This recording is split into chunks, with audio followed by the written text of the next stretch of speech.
តោះយើងមកធ្វើ banana pudding version Chat GPT សម្រាប់មុនហ្នឹងគឺធ្វើតាម YouTube ហើយវាផ្អែមខ្លាំងពេកហើយច្រើនខ្លាំងមែនតើអញ្ចឹងថ្ងៃនេះគឺខ្ញុំចង់មកធ្វើ banana pudding នឹងសារថ្មីប៉ុន្តែខ្ញុំធ្វើតាម Chat GPT អញ្ចឹងគ្រឿងផ្សំហ្នឹងគឺមានអា cookie នេះ whipped cream banana cream នេះ banana cream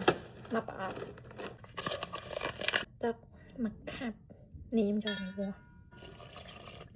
ដាក់ដល់គោខាប់តិចដែរខ្លាច់វាអត់ឆ្ងាញ់ព្រោះអីChat GPT នេះគឺគេឲ្យដាក់ដោះគោប៉ុន្តែខ្ញុំអត់មានដោះគោចឹងខ្ញុំដាក់ដោះគោខាប់បន្តិចអូខេអញ្ចឹងវាយវាខាប់ហើយគឺយកទៅទុកនៅក្នុងទូទឹកកកឥឡូវដល់វគ្គមកវាយ whipped cream ម្ដងដាក់2ខាប់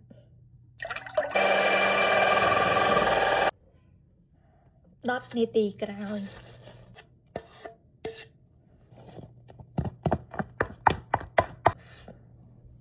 មើលទៅតំណងឥឡូវយើងមករៀបដាក់ចូលកធុន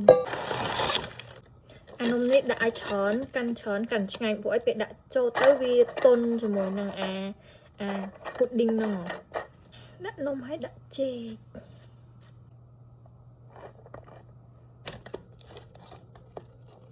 ចុងក្រោយហៀបនំពីលើមកតង់ទៀតទៅបានហើយទុកក្នុងទូទឹកកក 4-5 ម៉ោងអីបានញ៉ាំបានតោះមកសាកទាំងអស់គ្នា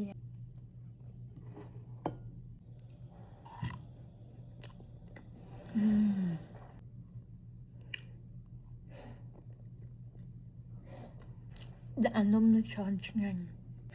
មកឥឡូវមកដាក់ banana pudding នៅក្នុងម្ខាម្ដង